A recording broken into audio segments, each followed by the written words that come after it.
क्या आपने कभी सोचा है कि छोड़ देना आपके अंदर की स्वतंत्रता तक पहुंचने का सबसे तेज रास्ता हो सकता है? और क्या कम में जीना इसका मतलब कुछ खोना नहीं, बल्कि शांति और स्पष्टता पाना हो सकता है? इस वीडियो में आप बौद्ध शिक्षाओं को जानेंगे जो तनाव, लगाव और रिश्तों को संभालने के तरीके को बदल सकती है। यहां आपको जटिल सिद्धांत नहीं मिलेंगे, बल्कि सरल और सुलभ अभ्यास मिलेंगे जो आपको आंतरिक शांति से जोड़ते हैं, उद्देश्यपूर्ण जीवन जीने में मदद करते हैं और बिना जबरदस्ती असली भलाई आकर्षित करते हैं। आप सीखेंगे कि रोजमर्रा की जिंदगी में माइंडफुलनेस कैसे अभ्यास करें और बिना थके करुणा कैसे विकसित करें। यह यात्रा आपको दिखाएगी कि अपने जीवन को बदलने के लिए आपको सब कुछ बदलने की जरूरत नहीं है। कभी कभी बस चीजों को एक नए दृष्टिकोण से देखना ही काफी होता है। सच्ची कला छोड़ने की यह नहीं कि आप हार मान लें या अपनी पसंद या सपनों को त्याग दें। बौद्ध ज्ञान के अनुसार छोड़ना मतलब है पकड़ छोड़ना, उस बोझ से मुक्त होना जो हर परिणाम को नियंत्रित करने की आवश्यकता से उत्पन्न होता है। जब हम किसी चीज को पकड़े रहते हैं तो हम अपेक्षाएं, डर और चिंताएं जमा करते हैं और यह हमें थका देता है। बुद्ध ने सिखाया कि दुख अत्यधिक इच्छा से उत्पन्न होता है। जब हमारी इच्छाएं लालसा में बदल जाती है तो पीड़ा आती है, क्योंकि जीवन में सब कुछ बदलता है। लोग, सुखद क्षण, काम और यहां तक कि हमारा शरीर भी अस्थायी है, और इस प्रवाह के खिलाफ लड़ना केवल निराशा लाता है। छोड़ना सीखने के लिए पहला कदम यह पहचानना है कि आप कहां किसी चीज को थामे हुए हैं जो अब आपको पोषण नहीं देती। एक रिश्ता, कोई डर जो आपकी प्रगति को रोकता है, या कोई कठोर विचार की चीजें कैसी होनी चाहिए। बिना निर्णय के इसे देखना जरूरी है, क्योंकि स्पष्टता से देखना ही आसक्ति से मुक्ति की शुरुआत है। आसक्ति का अभ्यास ठंडापन नहीं लाता। इसका मतलब है बिना मालिकाना प्रेम करना, बिना नियंत्रित किए मदद करना और स्वतंत्र रूप से जीना, खुद और दूसरों के लिए जगह बनाना। इसका विश्वास करना कि किसी चीज को पकड़ने की जरूरत नहीं कि वह मूल्यवान बने। बौद्ध धर्म में 5 संगठन ऑग्रेगेट्स की बात होती है: रूप, संवेदना, संज्ञान, मानसिक निर्माण और चेतना। यह समझना कि आप केवल इन हिस्सों तक सीमित नहीं हैं, बल्कि आप अधिक प्रवाही और विस्तृत हैं, आपको अपने विचारों और भावनाओं के साथ कठोर पहचान से मुक्त होने देता है। आप अपने उपलब्धियों या गलतियों नहीं हैं, आप इससे कहीं अधिक हैं। इस आसक्ति को व्यावहारिक रूप से प्रशिक्षित करने का एक तरीका है कि आप हाथ में रेत पकड़ रहे हों। यदि आप बहुत कसकर पकड़ेंगे, यह फिसल जाएगी। यदि धीरे से पकड़ेंगे, यह बनी रहेगी। यही बात लोगों और अनुभवों पर भी लागू होती है। उन्हें जबरदस्ती छोड़े बिना छोड़ दें। एक उपयोगी अभ्यास है भावनात्मक सूची बनाना। कागज पर 3 चीजें लिखें जिन्हें आप पकड़ रहे हैं, क्यों पकड़ रहे हैं, अगर आप उन्हें छोड़ दें तो क्या होगा, और कौन सा हिस्सा रोक रहा है। केवल शब्दों में डालना ही मुक्ति की शुरुआत है। एक और तकनीक है छोड़ने की ध्यान, मेडिटेशन। गहरी सांस लें, उस बोझ को बैग की तरह कल्पना करें और सांस छोड़ते समय उसे जमीन पर छोड़ते हुए कल्पना करें। यह सब कुछ अचानक काटने के बारे में नहीं है, बल्कि धीरे धीरे वह चीज छोड़ने के बारे में है जो आपको आगे बढ़ने से रोक रही है।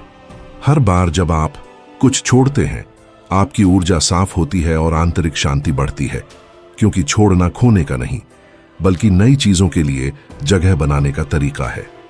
बौद्ध ध्यान केवल चुप रहना या मन को खाली करना नहीं है ताकि आप अधिक आध्यात्मिक दिखें। ध्यान का मतलब है मन को एक मांसपेशी की तरह प्रशिक्षित करना, वर्तमान में रहना सीखना, बिना प्रतिक्रिया दिए देखना और स्पष्ट निर्णय लेना। यह अभ्यास किसी भी संदर्भ में काम करता है, घर में, काम पर, ट्रैफिक में या कठिन बातचीत के दौरान। बौद्ध धर्म 2 मूल प्रकार के ध्यान का वर्णन करता है, शमथ और विपश्यना। पहला मानसिक शांति पर केंद्रित है, आपको किसी एक बिंदु पर ध्यान बनाए रखना सिखाता है, जैसे कि सांस। और जब आपका मन भटकता है, जो हमेशा होता है, तो आप इसे दयालुता से वापस लाते हैं, जैसे आप एक पिल्ले को धीरे से वापस खींचते हैं, बिना चिल्लाए या गुस्सा हुए। रोज केवल कुछ मिनट इस अभ्यास को देने से आपको वह चीज मिल सकती है जो आजकल बहुत कम लोगों के पास है, आंतरिक स्थिरता। सबसे अच्छी बात यह है कि आपको पूरे घंटे या किसी विशेष जगह की आवश्यकता नहीं है।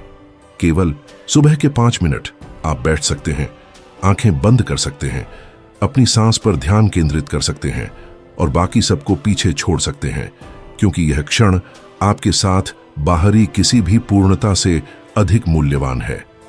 विपश्यना ध्यान, जिसका अर्थ है स्पष्टता के साथ देखना, शांत मन से भीतर देखने के लिए प्रेरित करता है।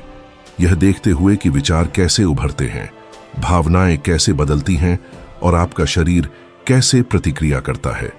इसका मतलब विश्लेषण या नियंत्रण नहीं है, बस अवलोकन करना है, और यह सरल क्रिया आपको स्वतंत्रता देती है। उदाहरण के लिए, अगर आप चिंता महसूस करते हैं तो आप नोटिस कर सकते हैं कि आपका छाती कस रही है, दिल तेजी से धड़क रहा है और मन तेजी से दौड़ रहा है, बिना कुछ बदलने की कोशिश किए।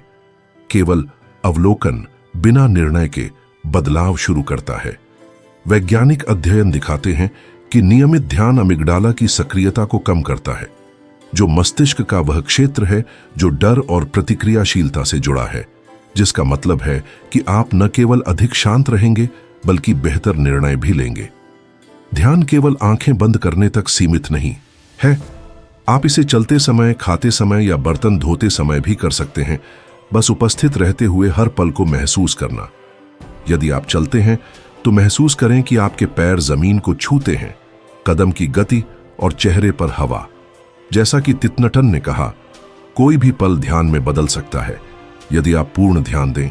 दांत ब्रश करने से लेकर किसी की आंखों में देखने तक, सबसे बदलने वाली बात यह नहीं है कि 1 घंटे सही मुद्रा में बिताना, बल्कि पूरे दिन कई छोटे सचेत विरामों का लाभ उठाना है। अपने दैनिक जीवन में इस अभ्यास को शामिल करने के लिए यहां 3 सरल सुझाव हैं। जागने पर फोन छूने से पहले 3 गहरी सांस लें और अपने शरीर से जुड़े।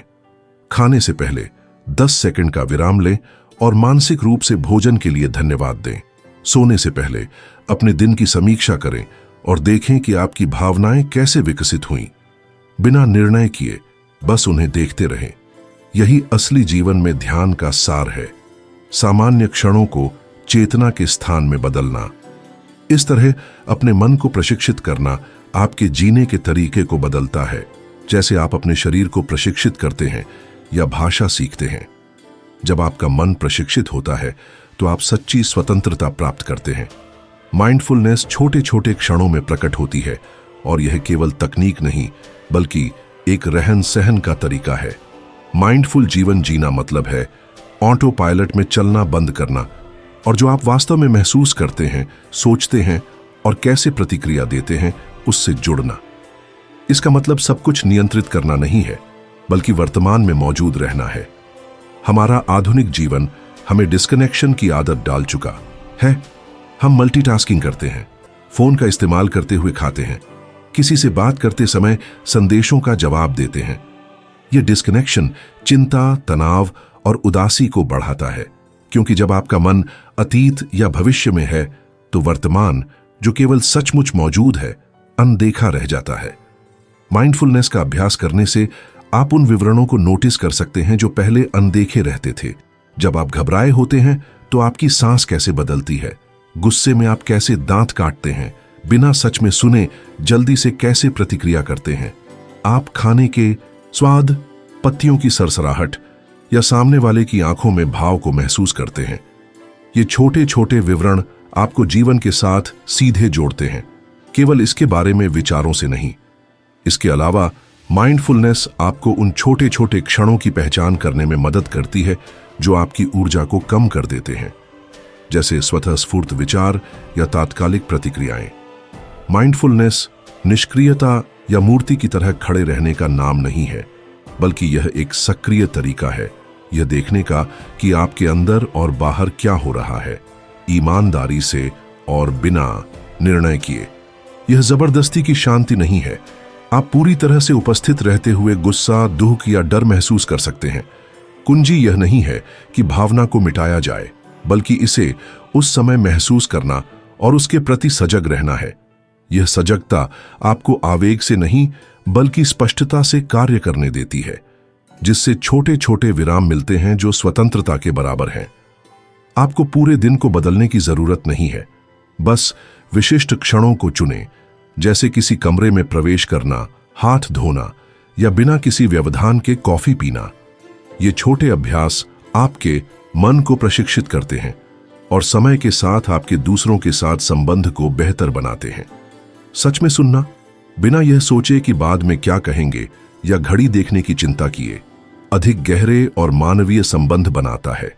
बौद्ध धर्म में माइंडफुलनेस की तुलना अंधेरे कमरे में रोशनी जलाने से की जाती है।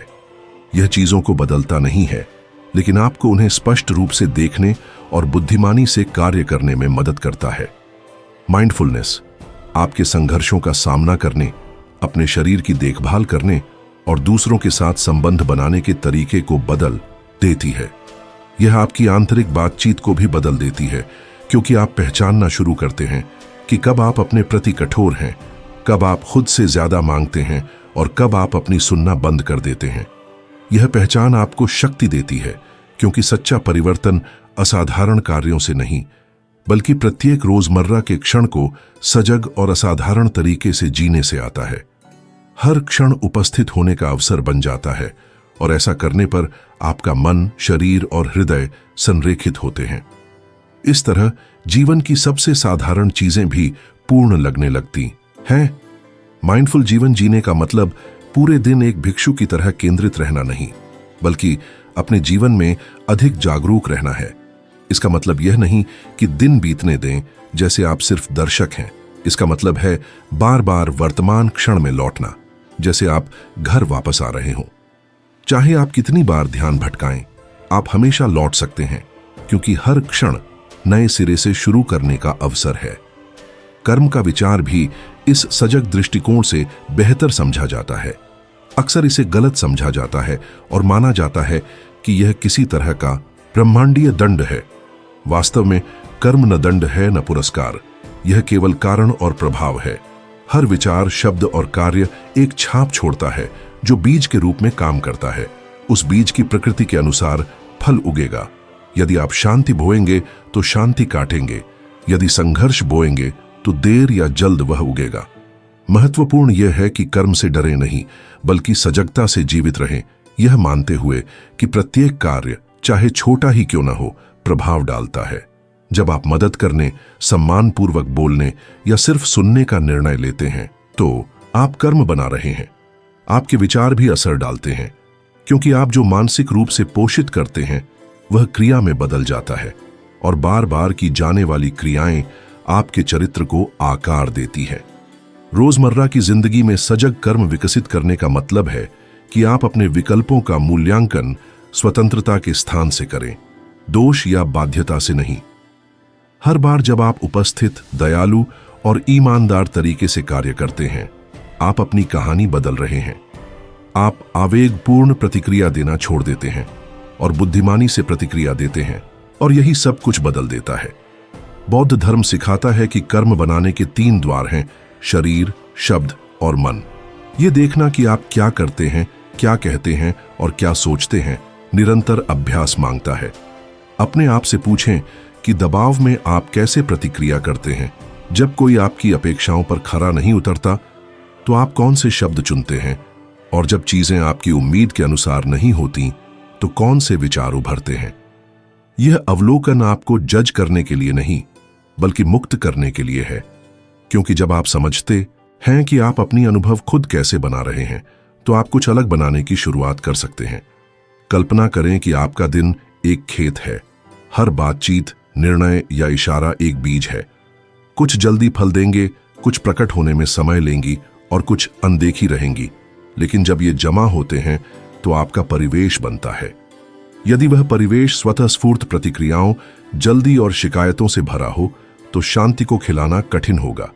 इसलिए हर क्रिया, विचार और शब्द में सजग रूप से बीज बोना आपकी जीवन को भीतर से बदलने की कुंजी है।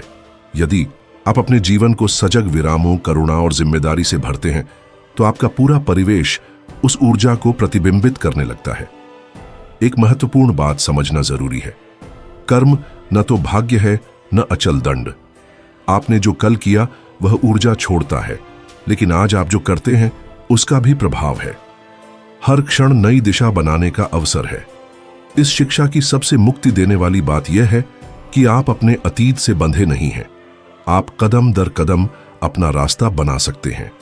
चाहे आपने गलती की हो, किसी को चोट पहुंचाई हो या गलत निर्णय लिया हो, आप हमेशा नए सिरे से शुरू कर सकते हैं। माफी मांग सकते हैं, सुधार कर सकते हैं और अलग तरीके से कार्य कर सकते हैं। कर्म एक श्रृंखला नहीं, बल्कि उद्देश्यपूर्ण जीवन जीने का निमंत्रण है। उद्देश्यपूर्ण जीवन जीने के लिए बड़े बदलाव की आवश्यकता नहीं है। कभी कभी बस बोलने से पहले विराम लेना, प्रतिक्रिया देने से पहले सांस लेना या किसी नकारात्मक विचार का पालन न करने का निर्णय लेना ही काफी है। हर सजग विकल्प आपका कर्म फिर से लिखता है। डरने के बजाय कर्म एक कंपास बन सकता है जो याद दिलाता है कि सब कुछ मायने रखता है, न कि आपको नियंत्रित करने के लिए बल्कि आपको सशक्त बनाने के लिए। यह आपको आपके जीवन में मूल से प्रभाव डालने की क्षमता देता है। आप कैसे महसूस करते हैं, दूसरों के साथ कैसा व्यवहार करते हैं और दुनिया में कैसे रहते हैं।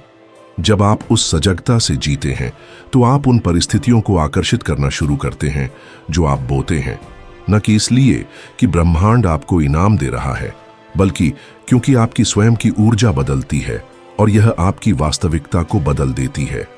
सजग कर्म वह शांत शक्ति है जो हर कदम में आपके साथ है और इसे दोहराए गए पुराने पैटर्न बनाने या कुछ नया, हल्का और बुद्धिमान बनाने के लिए उपयोग करना आपके हाथ में है। सच्ची करुणा में भी सीमाएं आवश्यक होती है। मदद करने का मतलब दूसरों की समस्याओं को अपने कंधों पर उठाना, खुद को थकाने तक बलिदान देना या अपनी भलाई को नजरअंदाज करना नहीं है। असली करुणा संतुलन और समझ से उत्पन्न होती है। इस समझ से कि आप दूसरों के दर्द का साथ दे सकते हैं बिना उसमें घुल मिल जाए, एक प्रेमपूर्ण उपस्थिति बनकर, बिना खुद को रक्षक बनने के लिए मजबूर किए। खुद को खोकर मदद करना करुणा नहीं है, यह अपने केंद्र से कट जाना है। अक्सर हम करुणा को दया या किसी और की जिंदगी को सुधारने की प्रवृत्ति से भ्रमित कर लेते हैं। भले ही यह अच्छी नीयत से उत्पन्न हो, यह आपको थका सकता है, खाली छोड़ सकता है और ऐसे रिश्ते बना सकता है जहां एक व्यक्ति सब कुछ देता है और दूसरा बढ़ता नहीं। बौद्ध धर्म सिखाता है कि करुणा मानव के सबसे उच्च गुणों में से एक है, लेकिन यह अंधी नहीं बल्कि जागरूक होती है। यह जागरूकता आपको यह जानने देती है कि कब देना है, कब सहारा देना है और कब छोड़ देना है। स्वस्थ करुणा विकसित करने के लिए पहले आपको खुद को शामिल करना होगा। यह सरल लगता है लेकिन आसान नहीं है, क्योंकि कई बार हमें यह सिखाया गया कि अच्छे इंसान होने का मतलब है खुद को भूल जाना। आप कमी से नहीं दे सकते, न ही दूसरों की देखभाल कर सकते हैं अगर आप खुद से कटे हुए, थके हुए या क्रोधित हैं। सच्ची करुणा आत्म देखभाल, आत्म जागरूकता और आत्मसम्मान से जन्म लेती है, बिना खुद को धोखा दिए दूसरों को खुश करने के लिए। जब आप इस दृष्टिकोण को अपनाते हैं तो आप समझते हैं कि मदद करना हमेशा हस्तक्षेप करने का मतलब नहीं है। कभी कभी सबसे करुणामय काम यह है कि दूसरे को सीखने दें, उनके प्रक्रिया पर भरोसा रखें, बिना दखल दिए उपस्थित रहें, सुने बिना मार्गदर्शन किए और उनका दर्द अपने में नहीं समेटे। यह अभ्यास मांगता है, खासकर जब आप किसी से प्यार करते हैं, क्योंकि मदद करने की प्रवृत्ति बहुत मजबूत हो सकती है। समय के साथ आप सीखते हैं कि मदद करना हमेशा समाधान देना नहीं है। कभी कभी इसका मतलब है दूसरे की क्षमता पर भरोसा करना कि वे अपना रास्ता खोज सकते हैं। बौद्ध परंपरा में सीमाओं को बाधा के रूप में नहीं देखा जाता, बल्कि खुद और दूसरों के प्रति सम्मान के रूप में देखा जाता है। खुद और दूसरों के प्रति सम्मान अनिवार्य है। यदि आप दूसरों को खुश करने के लिए अपने ऊपर बोझ डालते हैं, संघर्ष के डर से चुप रहते हैं या वे जिम्मेदारियां लेते हैं जो आपकी नहीं हैं, तो आप एक सीमा पार कर रहे हैं जो लंबी अवधि में पीड़ा पैदा करती है। इसके विपरीत दृढ़ता और प्रेम के साथ सीमाएं तय करना करुणा का एक रूप है। आप कह रहे हैं, मुझे भी यह मायने रखता है। सीमाओं के साथ करुणा का अभ्यास करने का मतलब है उपस्थित रहना बिना खुद को खोए, यह कहने में सक्षम होना कि मैं तुम्हें देखता हूं, सुनता हूं, मुझे तुम्हारी परवाह है, लेकिन मैं वह बोझ नहीं उठाऊंगा जो तुम्हें खुद उठाना है। यह स्पष्टता आपको दूर नहीं करती, इसके विपरीत यह आपको प्रामाणिक रूप से पास लाती है, बिना किसी नकाब या अपेक्षाओं के। एक बौद्ध अभ्यास जिसे टोंगलेन कहा जाता है, इस सजग करुणा को विकसित करने में मदद करता है। इसमें कल्पना की जाती है कि जब आप सांस लेते हैं तो आप दूसरों के दुख को पहचान के रूप में लेते हैं, बोझ के रूप में नहीं, और जब छोड़ते हैं तो उन्हें राहत, समझ और शांति लौट आते हैं। आप बाहरी स्थिति को नहीं बदलते, लेकिन आप अपने जुड़ाव को बदलते हैं। यह आपको दर्द के करीब होने देता है, बिना उसमें फंसे। रोजमर्रा की जिंदगी में इसका मतलब है बिना सलाह देने के सुनना, मदद देना, केवल तब तक जब तक यह आपकी भलाई को प्रभावित न करे, ना कहना जब कुछ आपके लिए ज्यादा हो, और भरोसा करना कि हर व्यक्ति का अपना रास्ता और साधन है। कभी आपका रोल समस्या हल करना नहीं होता, बल्कि एक दर्पण, एक आलिंगन, एक उपस्थिति होना होता है जो बिना जज किए साथ देती है। इस साफ और संतुलित स्थान से आपकी ऊर्जा बनी रहती है, आपकी करुणा टिकाऊ बनती है और आपका हृदय खुला, स्थिर और मार्गदर्शित रहता है। यदि आपने कभी महसूस किया कि बहुत देना आपको अंदर से थका देता है, तो वह करुणा नहीं बल्कि खुद को भूल जाना था। आपको देखभाल, स्थान और खुद के प्रति समर्थन का हक है, क्योंकि केवल जब आप अपने साथ प्रामाणिक रूप से होते हैं तभी आप दूसरों के साथ वास्तविक रूप से हो सकते हैं। करुणा बलिदान नहीं है, यह प्रेम और सीमाओं के साथ उपस्थित होना है। दूसरों को जैसा है वैसे देखना है, बिना बोझ उठाए या जज किए, और खुद को देखना, सम्मान देना और सहारा देना है, ताकि आप एक ऐसी रोशनी बन सकें जो साथ देती है बिना बुझाए। सरलता को चुनना भी एक प्रकार की भलाई है। हम एक ऐसी दुनिया में रहते हैं जो हमें अधिक पाने, अधिक करने और अधिक दिखाने के लिए प्रेरित करती है, लेकिन सरलता को चुनना एक मौन विद्रोह है। मूल पर लौटना, अनावश्यक का पीछा बंद करना और वस्तुओं, प्रतिबद्धताओं या उत्तेजनाओं से खालीपन भरना बंद करना। सरलता कमी नहीं है, यह विकल्प है।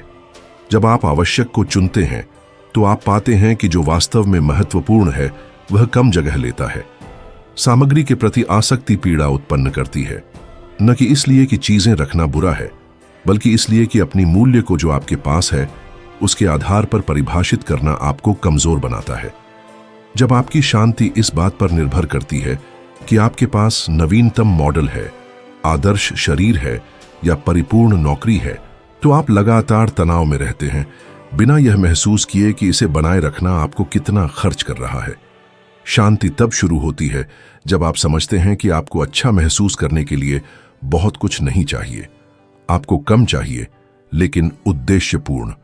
जापान में दानारी का सिद्धांत है, जिसका मतलब है अनावश्यक को अस्वीकार करना और छोड़ना। यह केवल आपके घर पर लागू नहीं होता, बल्कि पूरे जीवन में वस्तुएं, आदतें और रिश्ते। अपने आप से ईमानदारी से पूछें, क्या यह मुझे शांति देता है या बोझ? क्या मैं इसे चुनता हूं या इसे खींचता हूं? स्वेच्छा से सरलता का मतलब कमी में जीना नहीं, बल्कि उद्देश्यपूर्ण जीवन जीना है। अपने जीवन को केवल उन चीजों से घेरना जो आपकी भलाई पोषित करती हैं। गुणवत्ता को मात्रा पर प्राथमिकता देना, गहराई को दिखावे पर, समय और शांति को भरे हुए कार्यक्रमों पर। स्वतंत्रता सब कुछ जमा करने में नहीं, बल्कि सब कुछ की आवश्यकता न होने में है। यह दृष्टिकोण आपको जीवन के प्रत्येक क्षण में अधिक शांति, स्पष्टता और उपस्थित होने का अनुभव करने देता है। जब आप सरलता की ओर कदम बढ़ाते हैं तो कुछ जादुई होता है। मौन खाली नहीं लगता, बल्कि आपका साथी बन जाता है। जगह प्रेरणा का स्रोत बन जाती है और समय शत्रु नहीं रह जाता, क्योंकि आप इसे उन चीजों से भरना बंद कर देते हैं जो आपको पोषण नहीं देती। आप वास्तव में महत्वपूर्ण चीजों के लिए अधिक समय पाना शुरू कर देते हैं। पढ़ना, चलना, किसी के साथ बिना घड़ी देखे समय बिताना, या बस बिना किसी अपेक्षा के खुद को देखना। रिश्तों में भी यही होता है। सरलता के साथ जीने पर आपको महसूस करने के लिए बहुत लोगों के बीच होने की आवश्यकता नहीं होती। आप कम लेकिन प्रामाणिक संबंध पसंद करते हैं, जहां आप बिना नकाब या सजावट के खुद हो सकते हैं, और जहां मूल्य उस चीज में होता है जो आप दिल से साझा करते हैं। यह मानवीय गुणवत्ता आसक्ति से पैदा होती है। यह दिखाने की आवश्यकता नहीं और यह समझने से कि आपका मूल्य अंदर है, बाहर नहीं। यह आपके उपभोग की आदतों में भी दिखाई देता है। आप बहुत मनोरंजन, व्याकुलताओं या जल्दी जल्दी काम करने पर निर्भर रहना बंद कर देते हैं, क्योंकि जब मन शांत होता है तो यह छोटी छोटी चीजों का आनंद लेना सीखता है। बिना जल्दी के कॉफी, गहरी बातचीत, शांत दोपहर। यह सरल लग सकता है, लेकिन यही अर्थ देता है। शांति सब कुछ पाने में नहीं, बल्कि जो आपके पास है उसका आनंद लेने में है। कम के साथ जीने से आपको विकल्प की स्वतंत्रता मिलती है। आप कम काम कर सकते हैं, अधिक आराम कर सकते हैं, उन परियोजनाओं पर ध्यान केंद्रित कर सकते हैं जो आपको प्रेरित करती हैं, और बिना अपराध बोध के ना कह सकते हैं। आप अधिक जागरूक, अधिक स्वतंत्र और अधिक स्वयं बन जाते हैं, क्योंकि आप जो चीजें आपसे मांगती हैं उनका गुलाम होना छोड़ देते हैं और आप चुनते हैं कि क्या बनाना है। और इसका मतलब जंगल में रहने के लिए जाना नहीं है। आप शहर के बीच में भी सरलता का अभ्यास कर सकते हैं। एक शांत घर रख सकते हैं, भले छोटा हो, काम कर सकते हैं, लक्ष्य पूरे कर सकते हैं और परिवार के साथ रह सकते हैं, जबकि आप आवश्यक चुनते हैं। सरलता बाहरी चीजों पर निर्भर नहीं करती, यह आपके जीने के तरीके पर निर्भर है। सच्ची खुशी जमा करने में नहीं, बल्कि जुड़ाव में है। सब कुछ पाने में नहीं, बल्कि पर्याप्त का आनंद लेने में। दिखावे में नहीं, बल्कि शांति महसूस करने में। बौद्ध ज्ञान को अपने रोजमर्रा के जीवन में लाने के लिए आपको स्थानांतरण, नौकरी छोड़ना या लंबा ध्यान शिविर करना आवश्यक नहीं है। ये शिक्षाएं व्यावहारिक, सुलभ और गहराई से मानवीय हैं। इसका मतलब नई धर्म अपनाना नहीं है, बल्कि जागरूकता, करुणा और उपस्थिति लाना है, जो आप पहले से करते हैं। असली परिवर्तन रोजमर्रा में होता है। आप अपने सुबह को कैसे जीते हैं, अपने आप से कैसे बात करते हैं। जब चीजें आपकी उम्मीद के अनुसार नहीं होती, तब दूसरों को कैसे जवाब देते हैं। सांस लेने से शुरू करें। इसे अलग अभ्यास के रूप में नहीं, बल्कि वर्तमान का एंकर माने। छोटे क्षणों का लाभ उठाए। बैठक में प्रवेश करते समय, सड़क पर चलते समय या कतार में प्रतीक्षा करते समय सांस लें और खुद में लौट आएं। यह अभ्यास आपके समय, तनाव और शरीर के साथ संबंध बदल देता है, क्योंकि आप आपातकाल से नहीं, बल्कि शांति से प्रतिक्रिया करना सीखते हैं। अपनी भावनाओं का सजग अवलोकन भी महत्वपूर्ण है। जब आप गुस्सा, डर, दुख या चिंता महसूस करें, तो एक विराम लें और पूछें, मेरे किस हिस्से को अभी ध्यान चाहिए? यह सवाल भावना को जानकारी, आत्म जागरूकता और विकास में बदल देता है। अपने भौतिक परिवेश को भी बदलें। आपको वेदी या मोमबत्तियों की आवश्यकता नहीं, लेकिन ऐसे स्थान चाहिए जो आपको शांति की याद दिलाएं। एक व्यवस्थित मेज, पढ़ने का एक कोना, एक विशेष कप जिसका उपयोग आप केवल तब करें जब आप उपस्थित रहना चाहते हो। ये छोटे विवरण आपके इरादे को मजबूत करते हैं और इन्हें हर दिन दोहराने से एक नरम और अपना वातावरण बनता है। इस ज्ञान को अपने संबंधों में लागू करें। अपने आप से पूछें, क्या मैं सच में सुनता हूं या केवल उत्तर देने का इंतजार करता हूं? क्या मैं बिना चोट पहुंचाए ईमानदारी से बोल सकता हूं? क्या मैं दूसरों को देख सकता हूं बिना अपने डर या इच्छाओं को प्रोजेक्ट किए? इस दृष्टिकोण से जीना लगातार जैन रहने का मतलब नहीं है। इसका मतलब है प्रामाणिक, जागरूक और करुणामय होना, खुद से शुरू करके। असली अभ्यास किताबों या वीडियो में नहीं है, बल्कि इसमें है कि जब आप गलती करते हैं तो अपने आप से कैसे बात करते हैं, जब कोई आपको उकसाता है तो चुप्पी कैसे बनाए रखते हैं, और जब आप चोट पहुंचा सकते हैं तो कैसे दयालु शब्द चुनते हैं। आपको पूर्ण होने की आवश्यकता नहीं है, बस बार बार अपने केंद्र में लौटते रहना है। अंत में महत्वपूर्ण यह नहीं है कि आप कितनी तकनीकें सीखते हैं, बल्कि यह है कि आप कैसे जीते हैं, हर कदम कैसे चुनते हैं, शोर के बीच अपने आप को कैसे बनाए रखते हैं, और जो आपके लिए अच्छा है उसके साथ कैसे संरेखित होते हैं। रास्ता बाहर की ओर नहीं, बल्कि आपके भीतर की ओर है। यहां तक पहुंचने और दुनिया में अधिक सजग तरीके से रहने के लिए अपने आप को खोलने के लिए धन्यवाद। यदि आपने जो सुना उसमें कुछ आपके साथ गूंजा, तो इसे धीरे धीरे लागू करना शुरू करें। जो सबसे अधिक जुड़ता है उसे चुनें। और यदि इस सामग्री ने आपको मूल्य दिया तो चैनल को सब्सक्राइब करें, ताकि हम साथ में स्पष्टता, शांति और जुड़ाव के इस रास्ते का अन्वेषण कर सकें। कमेंट में बताइए कि आप आज कौन सी सीख ले रहे हैं और किसे तुरंत अभ्यास में लाएंगे।